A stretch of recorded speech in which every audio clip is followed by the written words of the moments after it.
कल हम यहाँ पर समझ रहे थे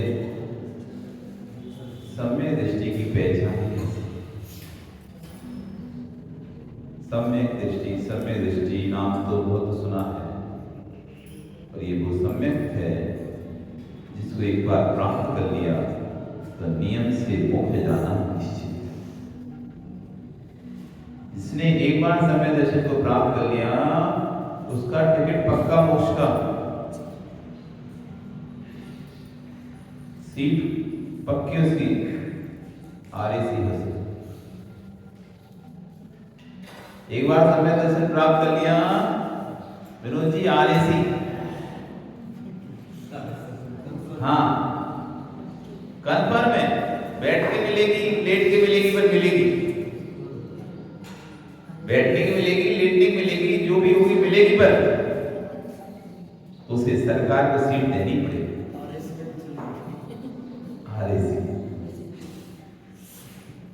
आरएसी पक्की हुई, ठीक है। तीर्थंकर बन के नहीं, सामाजिक वाली बन के मोक्ष, कोई बात नहीं।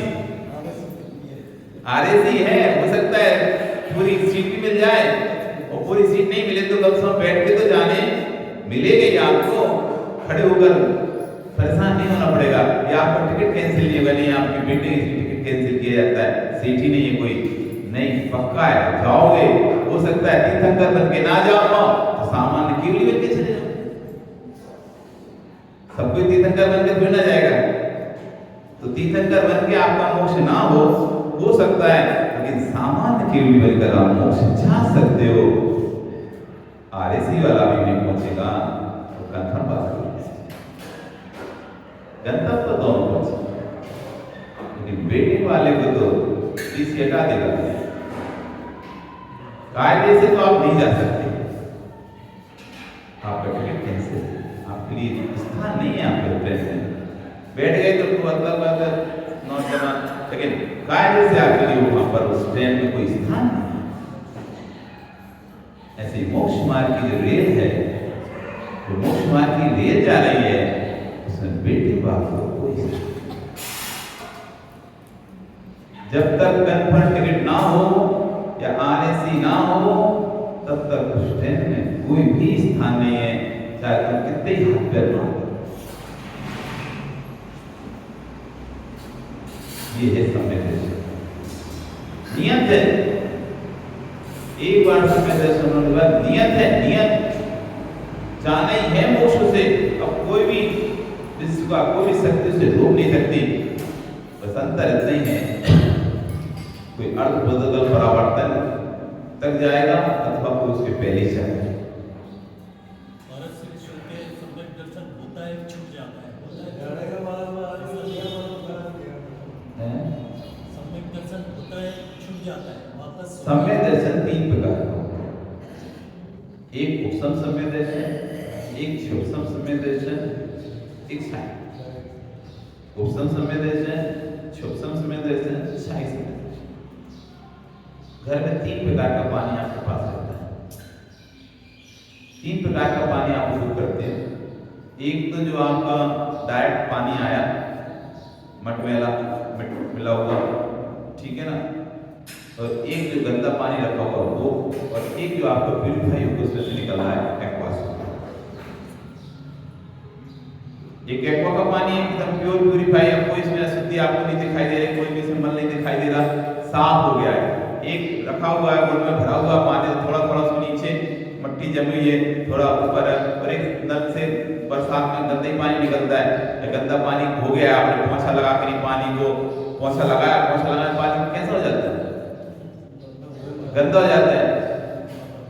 तो एक पानी वो है जो पूरा गंदा हुआ है, पर थोड़ी देर आपने पोंछे पानी को भी रख दिया तो पानी बैठ गई मिट्टी, ठीक है ना, साफ सा दिखाई दे रहा है। एक मटमैला पानी है जिसमें गंदगी तो नहीं बैठे नीचे, लेकिन पानी में ऐसा मिला हुआ है गंदगी टाइप की, तो थोड़ा सा कलर उसका हल्का एकदम बिल्कुल प्यूरिफाई नहीं आ रहा, कलर थोड़ा सा डल है, और एक एकदम कलर साफ है।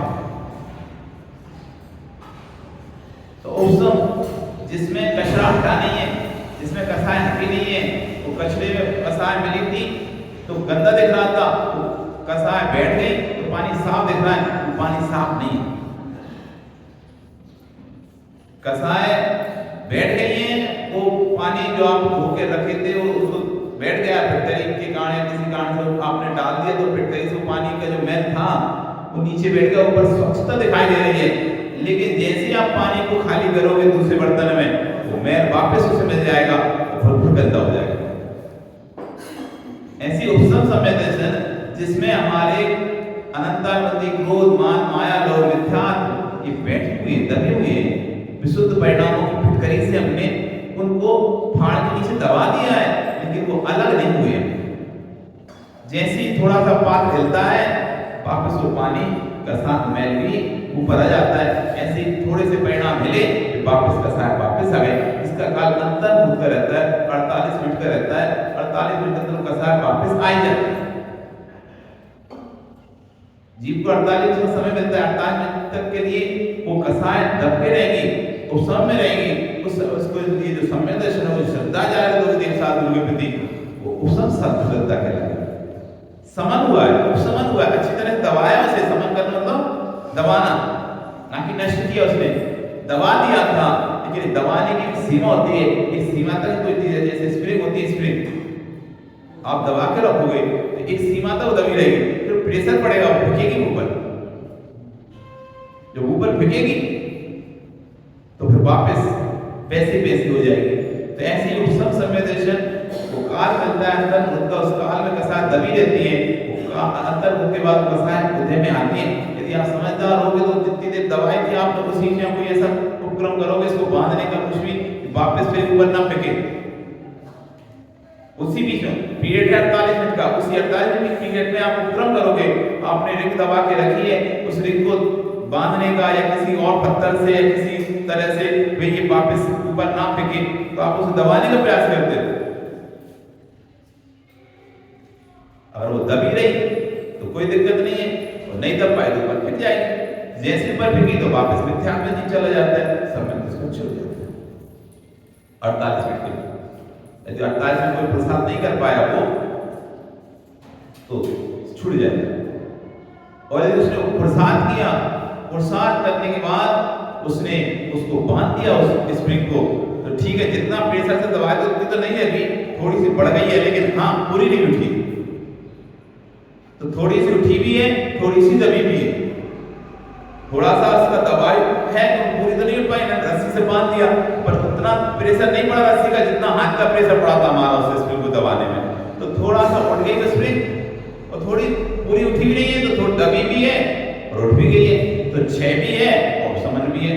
तो क्षोभसम सम्यक दर्शन हो गया, जिससे मिथ्यात्व तो नहीं आ पाया उदय में, सम्यक वृत्ति उदय में आ गई, तो पूर्ण रूप से मिथ्यात्व भी नहीं हो रहा, लेकिन सम्यक में चलायमान दोष लगता है, चल मैं अपवाद दोष लग रहा है उसमें, वो सेट भी नहीं हो रही, हमारे सांचे में सेट भी नहीं हो पा रहा है स्प्रिंगों की, जितना चाहिए था दबा के हम ध्यान से रखा था वही सेट होती, लेकिन अब बांधने में थोड़ी सी ऊंची हो गई, वो सेट भी नहीं हो रही लेकिन उठी भी पूरी नहीं है। तो ऐसी क्षोभसम सम्यक दर्शन होता है जिसमें श्रद्धा, जैसे बूढ़े के हाथ में लाठी, बूढ़ा अपने हाथ में लाठी ले लेते, हिलती तो रहती है लेकिन गिरती नहीं है, छूटती भी नहीं है और स्थिर भी नहीं रहती। तो क्षोभसम सम्यक दर्शन वैसे होता है, बूढ़े के हाथ में लाठी देता, ये हिलता भी रहता है, अरे पता नहीं हमारा काम होगा या नहीं भगवान भक्ति करने से,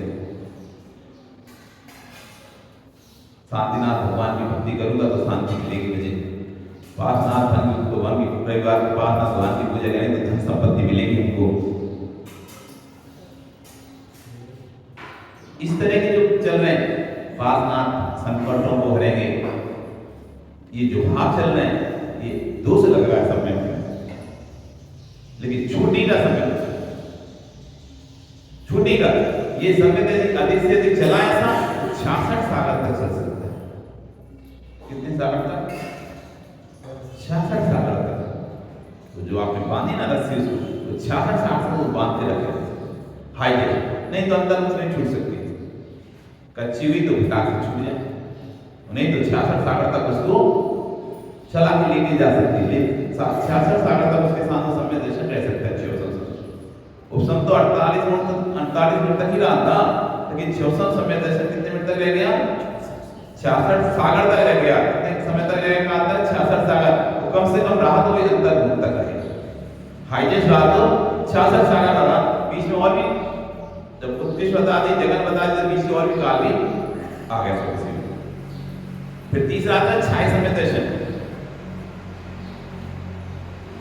अब तुमने उसको पिंची कर दिए, को मशीन से उसने आपने दबा के उसको उसका साइजिंग ऐसा कर दिया, आपने काट ही दिया टब, आपने जितनी उठ रही थी ना वो आप लेके आए, दबाने से काम नहीं हो रहा था तो आप एक लेके आए कटर और आपने उसकी काट दी इसमें, अब कब उठेगी उसमें? आपने काट ही दी उसका हिस्सा, जितना ऊंचा आ रहा था ना, बार बार उछल रहा था हिस्सा, उतना हिस्सा आपने काट दिया, अब हटा दिया उस स्प्रिंग का, अब स्प्रिंग कब ऊपर आएगी? अब तो आ ही नहीं सकती ना, क्योंकि उससे जो ऊपर बार बार आ रहा था हिस्सा, उसी को आपने काट दिया है, जिसने चार कसायों को, अनंतानंद, क्रोध, मान, माया, लोभ को और मिथ्यात्व को ही नष्ट कर दिया, पूरा ही नष्ट कर दिया, उसकी प्रकृति नष्ट कर दी। अब उदय में कैसे आएगी? अब कभी उदय में नहीं आ पाएगी, जब कभी उदय में नहीं आएगी तो कभी वो मिथ्यात्व में जाएगा। उसको कहते हैं छाया सम्यक दर्शन, उसको कहते हैं छाया सम्यक दर्शन, जहां पर पूर्ण रूप से कसाय का अभाव कर देते, अनंतानंद, क्रोध, मान, माया, लोभ, इन चार कसायों का मिथ्यात्व का पूर्ण रूप से नाश कर दिया उन्होंने, जड़ मूल से उखाड़ कर फेंक दिया उसे अपनी आत्मा के अंदर से, उन प्रकृतियों का क्षय कर दिया है, छाया सम्यक हो गया। अब कभी वो मिथ्यात्व नहीं जाएगा, अब कितने काल तक रहेगा? अब अनंत काल तक सम्यक रहेगा, अब उसकी कोई सीमा नहीं है, क्योंकि जो मिथ्यात्व ले जाने वाले कारण थे उन सब कारणों को उसको जड़ से निकाल कर फेंक दिया। तो जब फेंक ही दिया है तो कहां से उदय में आएंगे? अब उदय में नहीं। इसलिए तीन प्रकार के सम्यक दर्शन है, उपसम सम्यक दर्शन, क्षोभसम सम्यक दर्शन और छाया सम्यक दर्शन। उपसम के बाद क्षोभसम होता है, क्षोभसम के बाद व्यक्ति उसको छाया बना देता है। नहीं, चौथे गुण स्थान, चौथे गुण स्थान में सहायक सम्यक दर्शन कर सकता है। राजा श्रेणी कौन से गुण स्थान में थे? 12वें, 13वें, 14वें सहायक सम्यक दृष्टि थे। नरक गति का बंद किया ना जीव ने, तो स्वाभाविक है 5वें गुण स्थान में नहीं था उसका, तो नरक गति का बंद नहीं तो संयम धारण कर ही नहीं सकता ना, तो 5वें गुण स्थान में था, चौथे गुण स्थान था, छाया सम्यक था, इसलिए 7वें नरक की जगह पहले नरक में गए। तो सम्यक दृष्टि पहले नरक से आगे नहीं जाता। सम्यक दृष्टि जीव यदि नरक आयु बंद कर लिया और बाद में सम्यक दर्शन प्राप्त किया है, उस सम्यक के प्रभाव से वो पहले नरक से आगे नहीं जा सकता। तो जो 33 साल की उनकी आयु बांधी थी उन्होंने, वो घट के मात्र 84,000 वर्ष की हुई सम्यक के प्रभाव से। 7वें नर से पहले तक की आयु हुई, वो मध्यम आयु रह गई।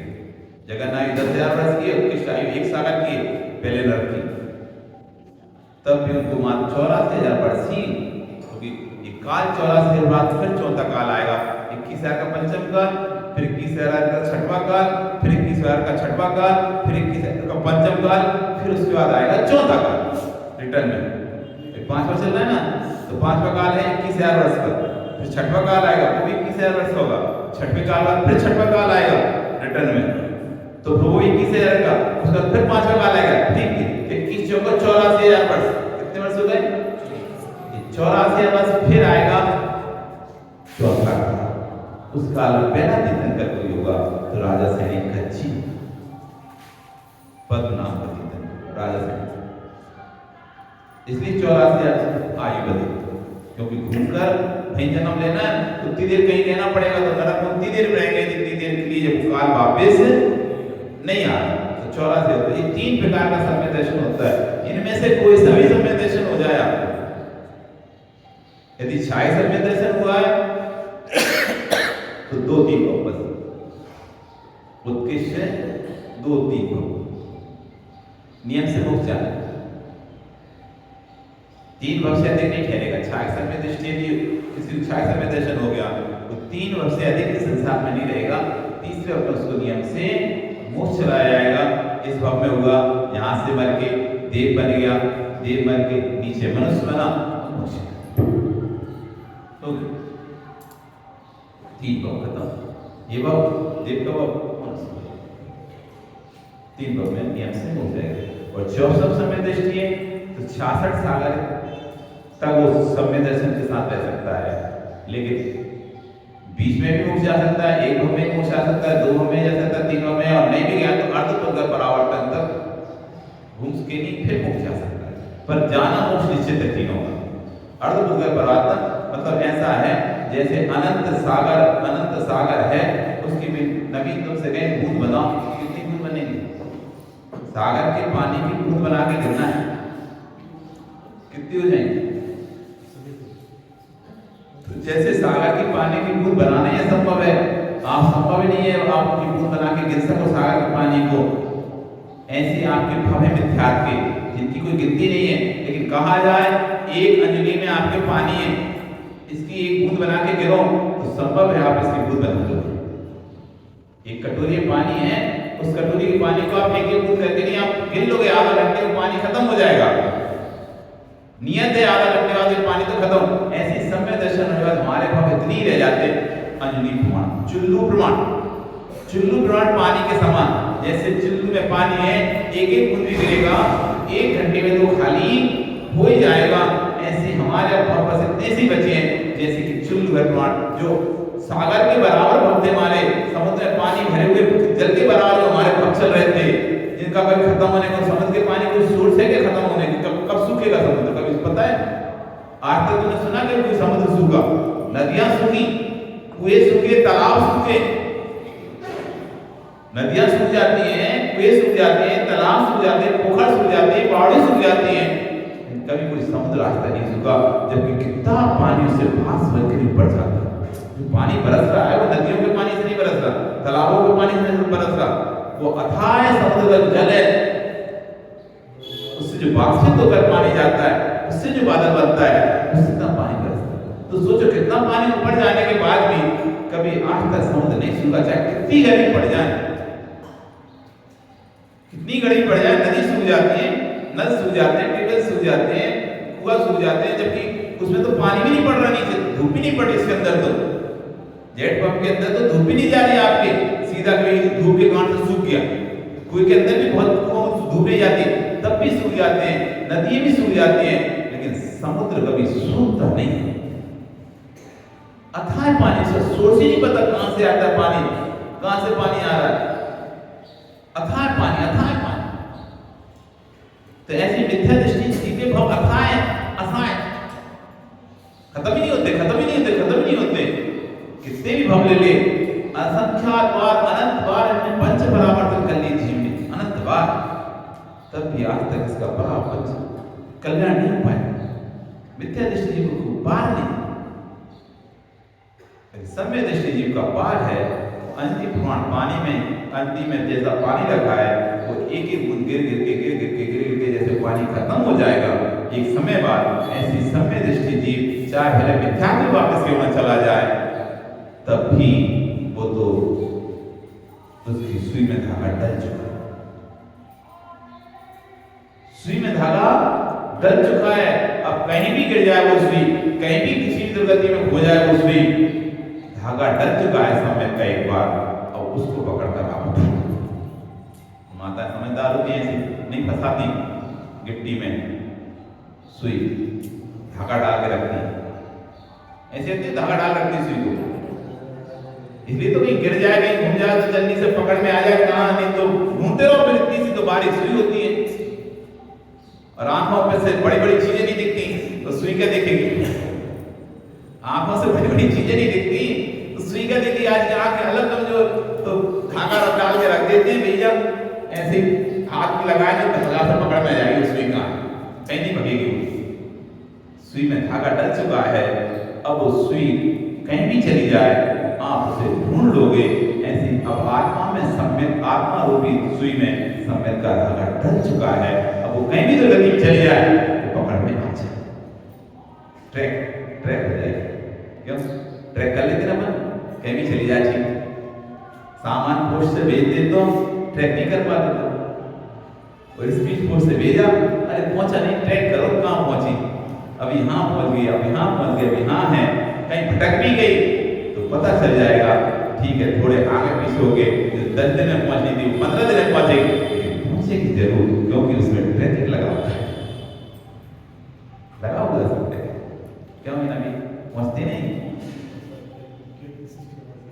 ट्रैक कर लेते मोबाइल से, कहाँ तक चीज पहुंची है, ओहो अब तो पहुंच ही जाएगी, यहाँ तक पहुंच गई है तो अब तो पहुंच ही जाएगी। तो ऐसी आत्मा में ट्रैकिंग है ये समय, एक बार जिसने लगा दिया ट्रैक, अब उसकी आत्मा कहीं भी जाए, चाहे नरक में जाए, चाहे त्रिंज में जाए, चाहे मनुष्य में जाए, चाहे दीप में जाए, चाहे विभूति पर्याय में क्यों न चली जाए, तब इसमें धागा डला हुआ है, वहां भी अलग से चमकेगी समय दृष्टि। सब सुइयों में धागा वाली सुई अलग से चमकती है, चमके, इसलिए अपनी आत्मा में समय के धागा डालो। कल बता रहे थे बह से रहित होता समय दृष्टि, किसी प्रकार का से बह नहीं होता, डर नहीं होता, तो डर में सम्यक का और सम्यक में डर का। जो डर जाता है तो शुभम चक्रवर्ती जब तक डरा नहीं था उस देव से, नमोकार की आराधना कर रहा था, तब तक देव उसको मार नहीं पा रहा था। तो देव का सिर्फ उद्देश्य मारना नहीं था, उसकी गति दुर्गति करना था। उसने कहा कि जब तक मैं इसको समय से च्युत नहीं करूंगा तब तक मैं इसका अहित नहीं कर सकता। तुम कुछ नहीं करो, यदि तुमको बचना है एक उपाय करो, कि क्या, तो पानी पे नौकार मत लिखकर पैर से बिठा। अब वो सोचता है यार प्राण बचना है, तो अब नौकार इधर लिखेंगे और उधर मिटी जाए ना, तो पानी तो भीग रहा, उसमें क्या पता चलेगा, तो ठीक है मान ले रहे इससे प्राण बचते हैं तो अच्छी बात है। उसने जैसे देव ने कहा वैसे उसने किया, नौकारमत को पानी मिलेगा, पानी नौकारमत तो लिखा नहीं होता, लेकिन फिर भी लिखा तो उसने नौकारमत, और उसको पैर से ऐसे कर दिया, वो पानी पे नहीं था, वो श्रद्धा पर उसके नौकारमत को पानी पिलवाया। श्रद्धा को उसने खत्म किया, जैसे श्रद्धा को खत्म किया, चक्रवर्ती था, हजारों देव उसकी रक्षा कर रहे थे, सब छोड़ के चले। तो जैसे सबने छोड़ा और उसको पानी में उठा के मर के उस नरक के एहसास में।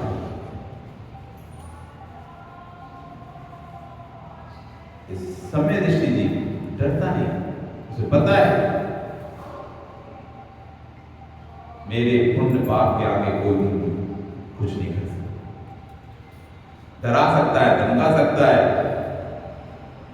लेकिन कर नहीं सकता, होगा वही जो होना होगा। डरा सकता है, धमका सकता है, दूसरा व्यक्ति धमकी दे सकता है आपको, डर पैदा कर सकता है आपके अंदर, लेकिन आपका कुछ कर नहीं सकता है। होगा वही जो तुम्हारे भाग्य में होगा। फिर गए बर्षण, व्यसन, व्यसनों से दूर रहता है। अब कोई गए रात में भोजन कर सकता है समय दृष्टि जीव, आलू प्याज खा सकता है समय दृष्टि जीव। अरे भैया, जिसके अंदर जीव दया आएगी तो कैसे रात में खाएगा? भले त्याग नहीं रहता उसका, लेकिन उसकी इच्छा ही नहीं होगी। अरे नहीं, हिंसा कैसे कर? भगवान तो उसको श्रद्धा है भगवान के वचनों पर। भगवान ने कहा है रात्रि भोजन करने से नरक में जाते हैं। नरक का पहला द्वार है रात्रि भोजन। उसकी इच्छा नहीं होगी, नहीं मुझे नरक नहीं जाना। क्यों? उसको तो सम्यक पैदा हो चुका है ना अंदर में, उसको श्रद्धान पैदा हो चुका है। प्रभु ने कहा है इसको खाने से नरक, और नहीं तो कोई ये क्या किसको देखा नरक, किसने देखा स्वर्ग? कोई न खाने से कोई नरक जाता है कैसे? कोई सब फालतू की बात है। नहीं खिलाना तो डर बता रहे हैं, नहीं खाने देंगे डर बता रहे हैं, इसलिए खाए नहीं कोई रात में। लेकिन श्रद्धा से नहीं, भगवान की वाणी है इतने सुख है, बस हम नहीं खाए। हमें नहीं पता खाने से नरक जाएंगे कि नहीं जाएंगे, खाने से जाएंगे कि नरक नहीं जाने, क्योंकि जाने के बाद कोई बताने आएगा नहीं ना कि हम नरक गए कि नहीं गए। लेकिन हाँ, आपको जनवाणी में लिखा भगवान की वाणी में ऐसा आया है, बस इतना श्रद्धा है इसलिए मैं रात में खाऊं। एक आलू में सुई की नोक के बराबर असंख्यात जीव होते हैं। यदि वो पूरे लोक में समा जाएं, कबूतर के बराबर के आकार लेके, तो लोक में जगह न बचे। इतने जीव होते हैं और आंख से तो एक जीव भी नहीं दिखाई देता। इतने जीव होते हैं लेकिन आंख से तो एक भी जीव नहीं दिखाई देता। अब तुम कहो कहां जीव दिखाई दे रहे? तुम पागल बना रहे हो तुमको आलू नहीं आलू छुड़वाना है तुमको, इसलिए ऐसा बोल रहे हो कि आलू ना खाएं, गलत ना खाएं, अवक्ष ना खाएं, इसलिए ऐसा बोल रहे हो। कहां दिखाई देते जीव? दिखाओ कोई दिखाई दे रहे तो नहीं देते। हम आगम में तर्क नहीं लगा सकते, आगम में तर्क नहीं होते, आगम में तर्क नहीं होते, तो केवल दिखा पाएंगे तुम्हें कि कितने जीव होते हैं। हम तो श्रद्धा के साथ हाथ जोड़कर स्वीकार करते हैं कि एक आलू की नौ के अलावा जितने अभी तक सिद्ध गए उनका अनंत भाग, जितने अवभ्य जीव हैं उनसे अनंत गुणे जीव होते हैं। एक निगोद के शरीर में, एक निगोद शरीरे जीवे तप प्राण दिठा, सिद्धे अनंत भागे, अनंत सिद्धे अवभ्य सिद्धे अनंत गुणा। एक निगोद के शरीर में जिन्हें भगवान ने जो जीवों का प्रमाण कहा है, कितना है? जो आज तक सिद्ध हो चुके हैं उनका अनंत भाग, यानी अनंत का अनंत भाग अनंत ही होगा। और अभव्य सिद्ध जो अभी अभव्य जीव राशि है उससे अनंत गुणे, अभव्य जीव राशि अनंत है उसके भी अनंत गुण। इतने जीव होते हैं एक निगोदिया के शरीर में, और एक निगोदिया का शरीर इतना सूक्ष्म होता है, आंख से तो दिखाई नहीं देता। सोचो जो हमको दिखाई दे रहा है तो कितना स्थूल चीज दिखाई दे रही है।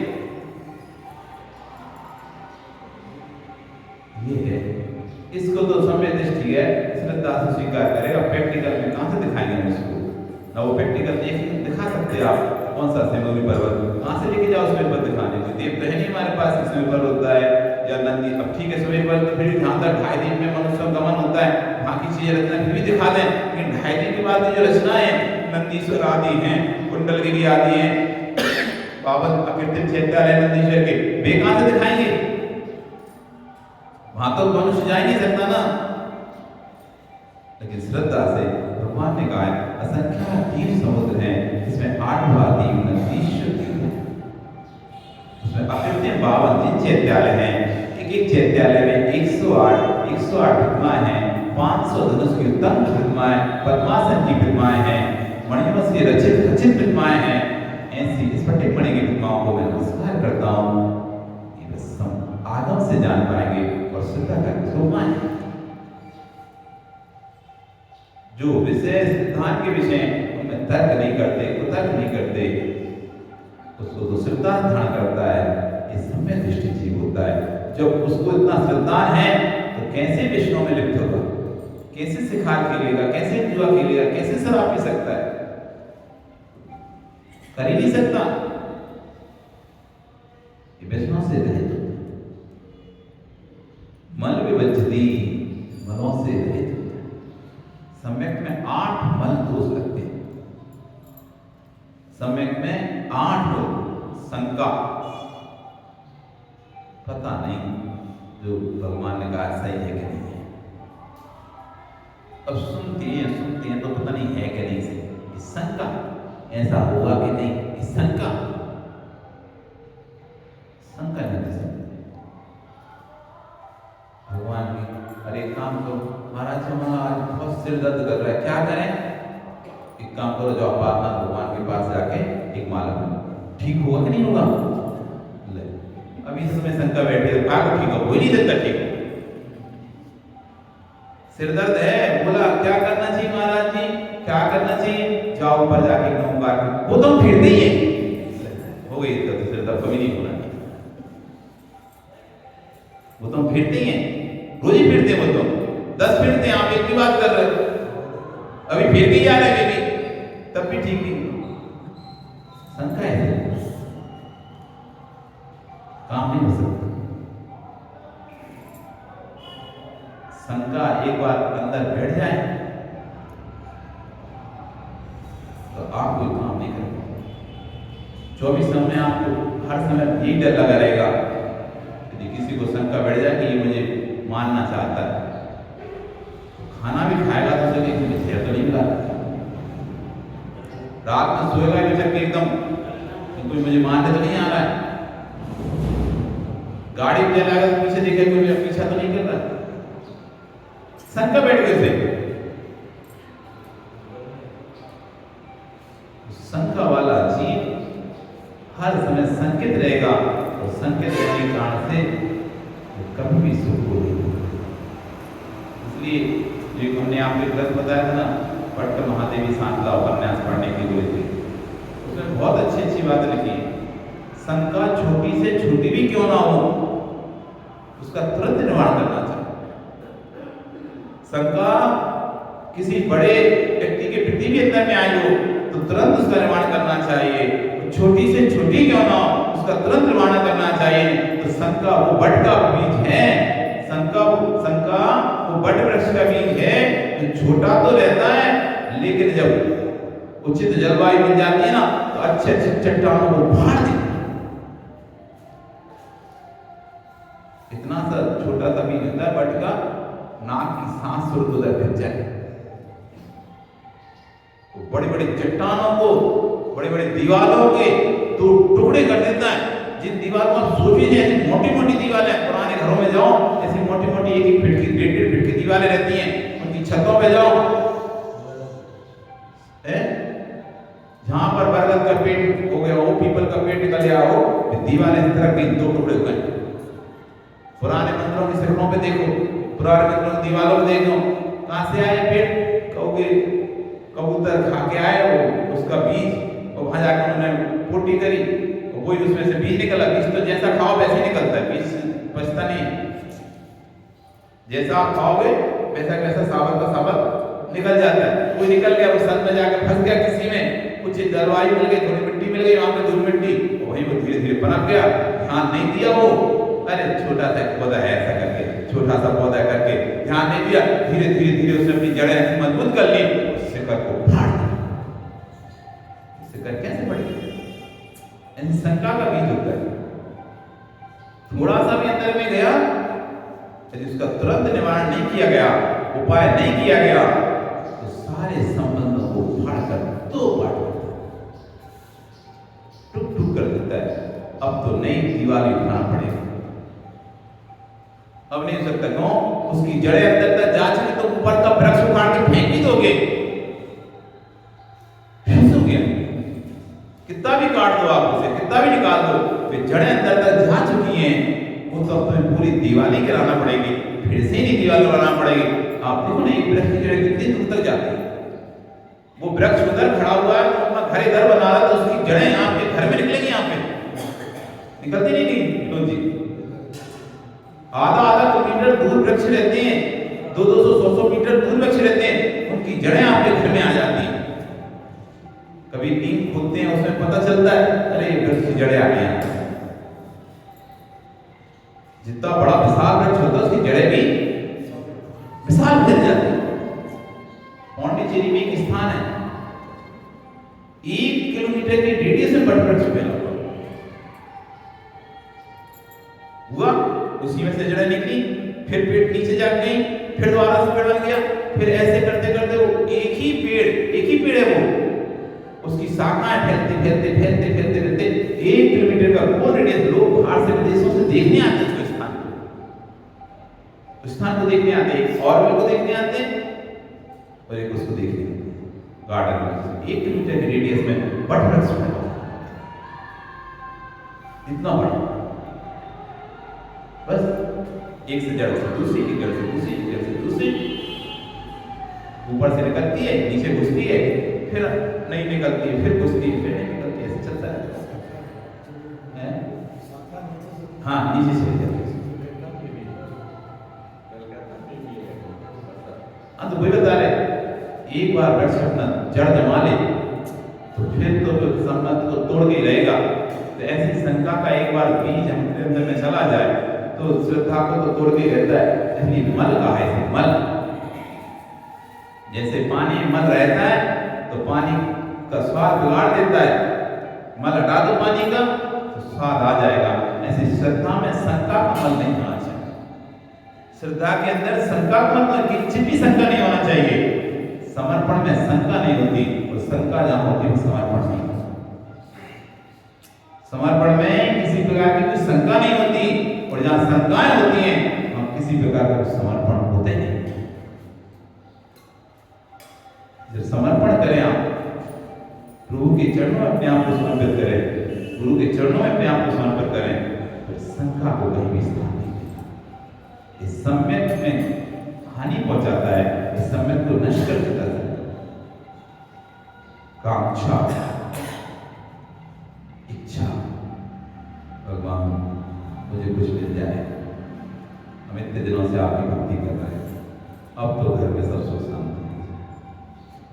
आकांक्षा, गुरु जी इतना सेवा किया, अब तो कुछ बता दो। सब तो बताते हो, हम तो आज तक कुछ पूछे नहीं है, इतनी सेवा भी आप ही कर रहे हैं, हमें कुछ नहीं बताओगे आप? नहीं बताओ ना। आकांक्षा, समय दृष्टि कभी आकांक्षा नहीं करता। अपने आप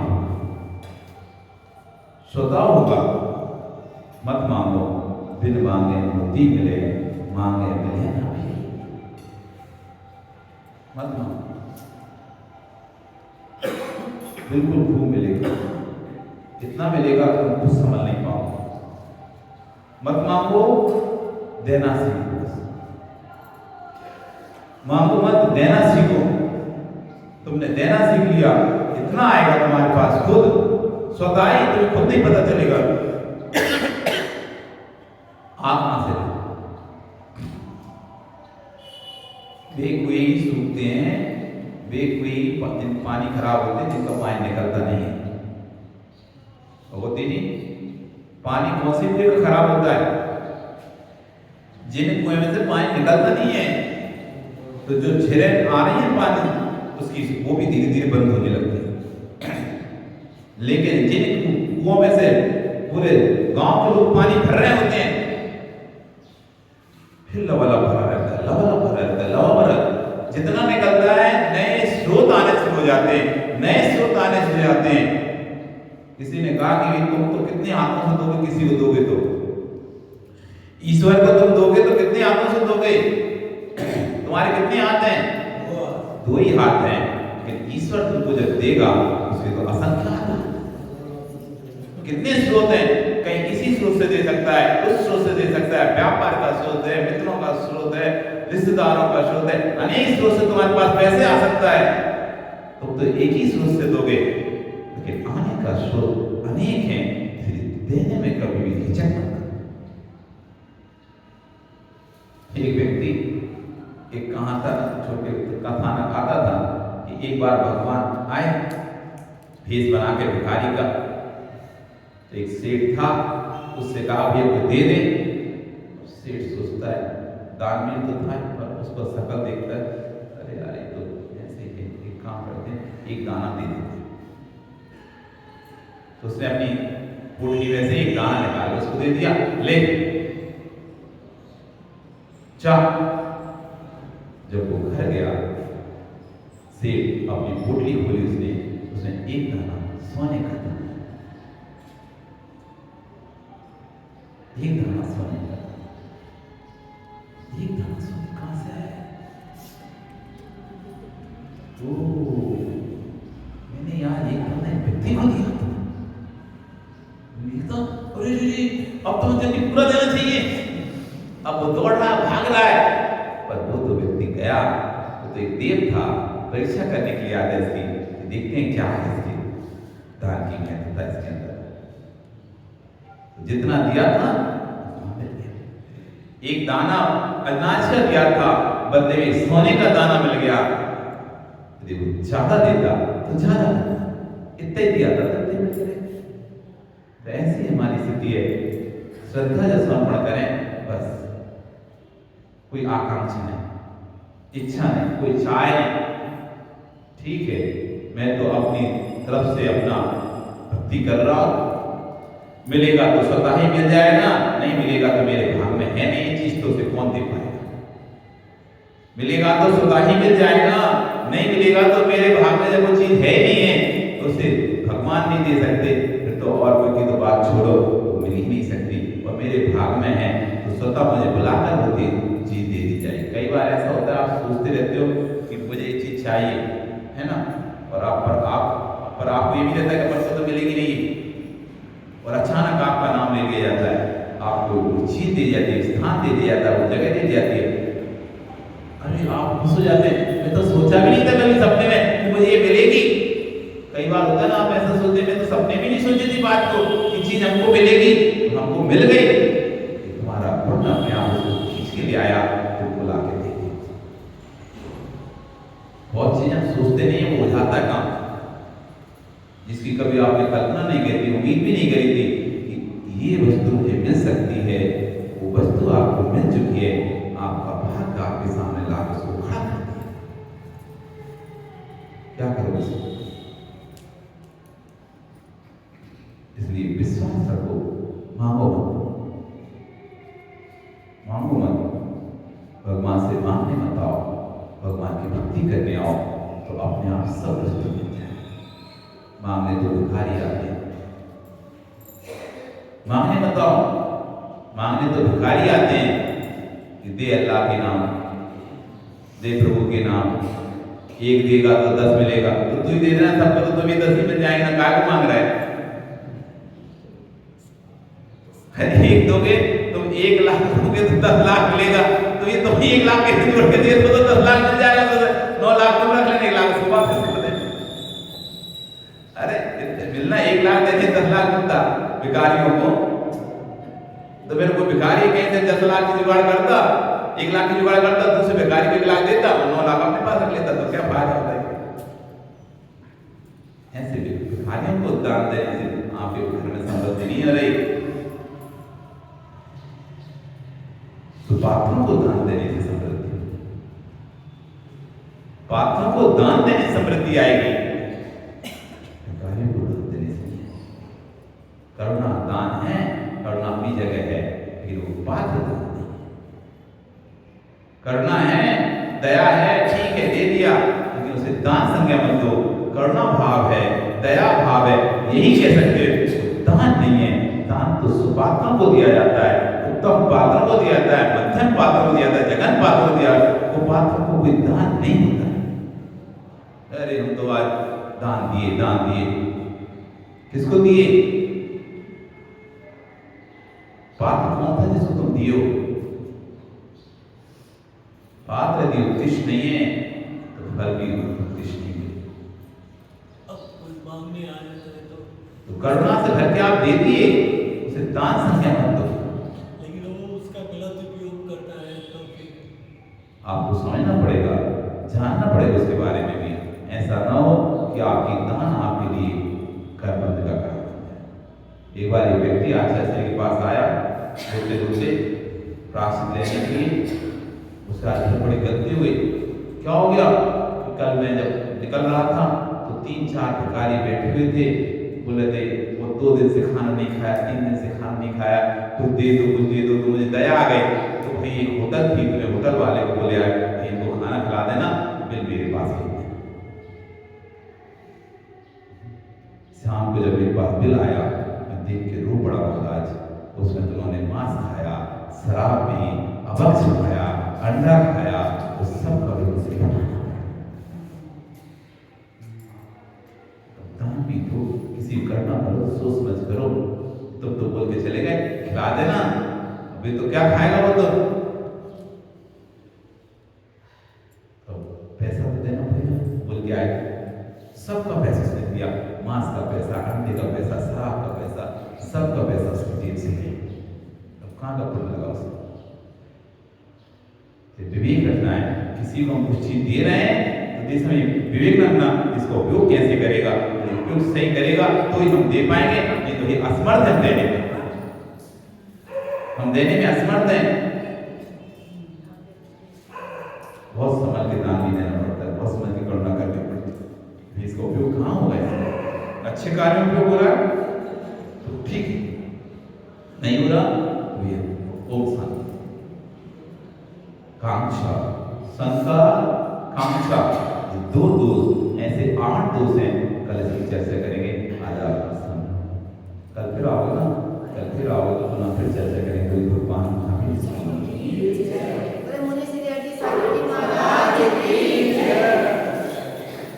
जिनवाणी सुधी जामा